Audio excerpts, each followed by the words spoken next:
Baik, selamat siang pimpinan, teman-teman anggota Dewan, pimpinan OPD, juga secara khusus kita beri aplaus dulu untuk teman-teman kita dari Aliansi R4.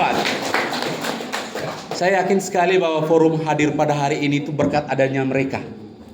Jadi kita harus menjunjung tinggi. Ada 3 poin yang ingin saya sampaikan di tempat ini. Poin yang pertama soal persoalan. Poin yang kedua kondisi saat ini. Yang ketiga kita bicara soal solusi. Baik, saya berangkat dari pertama soal persoalan. Persoalan dibagi kategorinya ada 2. Yang pertama tentang teman-teman yang saat ini R4. Poin yang kedua adalah teman-teman yang sudah angkat pelulusannya. Tapi di situ ada persoalan. Yang pertama bagi teman-teman yang sudah lulus. Ternyata di situ ada persoalan di sana. Yang juga menjadi kita omong terbuka saja pasti ada rasa iri hati. Yang poin yang pertama, benar tidak nih? Oke. Jadi misalnya yang hanya 1 tahun, 2 tahun, tetapi kenapa mereka lolos? Kami yang kerjanya adalah sudah 3 atau 4 tahun, kenapa tidak lolos? Itu poin yang bagi mereka yang sudah lulus. Kita butuh data validasi berkaitan dengan itu. Saya ambil data dan fakta 3-4 hari yang lalu saat kita RDP di sini, itu dari bagian umum itu ada 1 orang tuh. Yang kedua dari puskesmas bagian utara itu 1. Maukaro ya ada. Ini hanya omong fenomena gunung es, mungkin hanya baru 2 atau 3 yang muncul. Pasti saya yakin sekali ada banyak. Nah ini kita dengar sendiri. Itu poin yang makanya terkait dengan hal ini kita perlu bagian dari organisasi maupun BKSDM atau kewenangan yang berkenaan dengan ini benar-benar sortir terkait dengan data-data yang ada. Itu poin yang pertama berkenaan dengan mereka yang sudah lulus. Lalu bagaimana dengan mereka yang sudah saat ini datang yang menyampaikan aspirasi mereka? Di sini ada persoalan. Forum hari ini saya melihat adalah momentum kita untuk menyamakan persepsi. Persoalan-persoalan selama ini yang mereka tanya di kami juga tidak tahu alurnya. Tapi ruang hari ini adalah kita menyampaikan informasi untuk kesamaan persepsi. Kenapa kami tidak lolos? Persoalan tadi bisa sampaikan soal database dan aneka persyaratannya. Saya juga bingung juga tadi. Ternyata pada saat penjelasan dari BKPSDM itu ada berapa poin. Ternyata harus ada slip gajinya. Yang harus, ini teman-teman tahu tidak sebelumnya ada tidak? Oke. Padahal yang disampaikan dasar regulasi baik itu PP nomor 99 tahun 2019 tentang pengangkatan P3K maupun juga main PRB dengan poinnya tadi. Salah satu poin di situ adalah soal transparansi dan keterbukaan informasi. Tapi kenapa ini tidak disertakan dalam persyaratan? Sehingga mereka tahu diri, oh saya tidak memenuhi syarat, otomatis saya tidak lolos. Tapi kenapa di saat terakhir jangan sampai, minta maaf, jangan sampai kita hadir hari ini hanya untuk mengklarifikasi pada persoalan, kita terjadi persoalan baru kita cari ini poinnya. Kita harap tidak terjadi seperti itu. Jadi untuk itu kami mengharapkan bahwa persoalan ini perlu kita selesaikan dan saya sepakat dengan teman-teman tadi anggota DPR bahwa angka 810 tadi 800-an lebih itu sudah kita kunci nih. Karena jujur saja saya kasihan juga dengan teman-teman. Karena apa?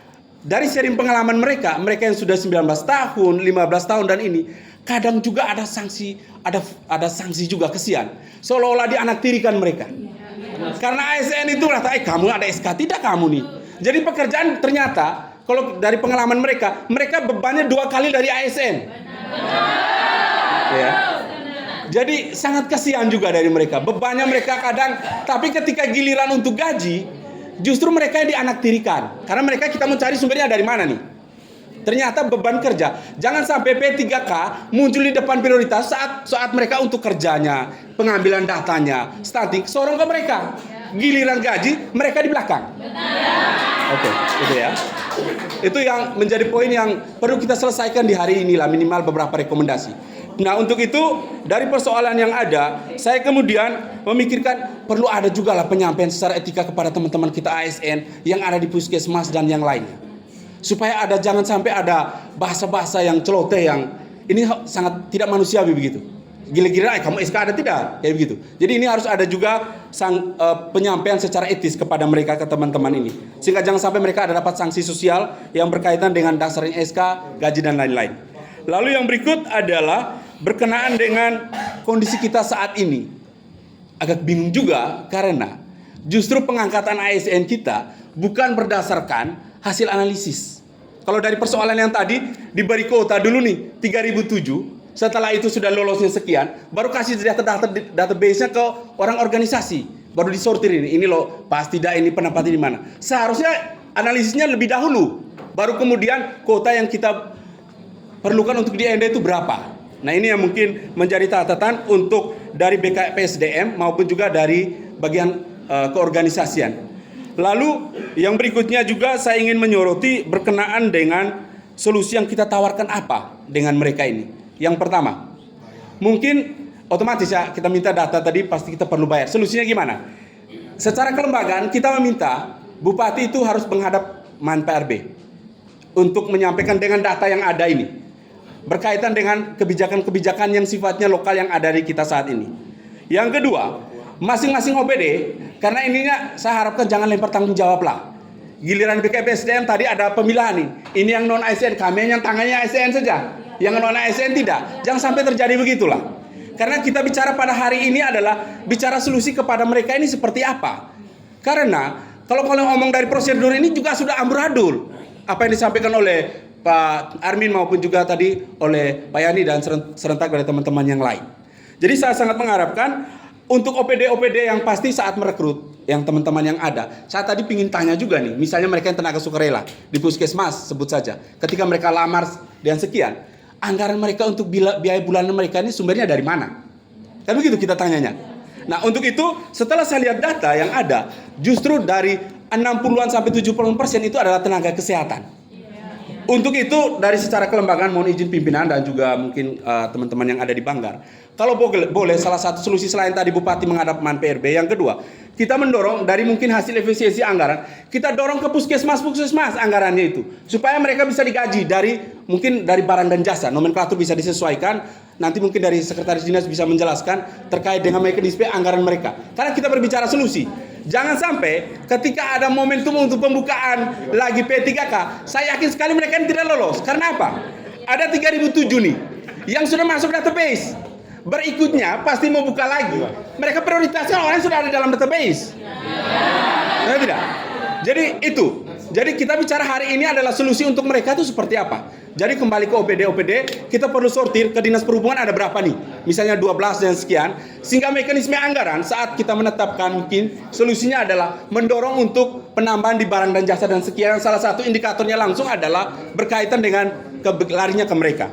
Lalu yang ketiga, berkaitan dengan solusi yang saya ingin sampaikan di forum yang terhormat hari ini adalah mungkin perlu di forum hari ini kita hasil rekomendasi apa yang dicatat bagian sekretariat tolong catat ya. Poin-poin yang ada untuk kita sampaikan lebih lanjut kepada Bapak Bupati dan kita melalui Komisi 1. Saya sebagai anggota Komisi 1 sangat mengharapkan jangan sampai atas nama misalnya regulasi, yang kedua uang yang tidak ada mereka ini stop. Itu bukan solusi. Bukan solusi. Tapi mari kita duduk bersama untuk mencari jalan keluar. Pada poinnya adalah kalau mereka ini sudah mengabdi dengan hati dan dengan totalitas dengan pengalamannya. Jadi kita punya sebagai bagian dari negara punya tanggung jawab lah untuk mereka ini. Dan beberapa poin tadi disampaikan kita DPR dan Pokir dan lain-lain kita sepakati. Tinggal bagaimana mekanismenya. Hanya harapannya ketika sudah selesai efisiensi, lari anggarannya jelasnya ke mereka. Jangan sampai pemerintah olah lagi ke urusan yang lain.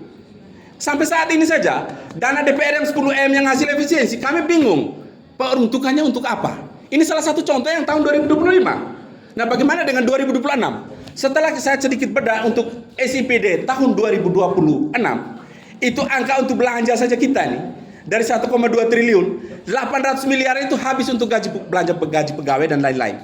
Serta belanja modal. Nah ini yang perlu kita cari solusi bersama untuk menjawab apa yang menjadi persoalan kita. Mungkin itu beberapa poin yang saya sampaikan.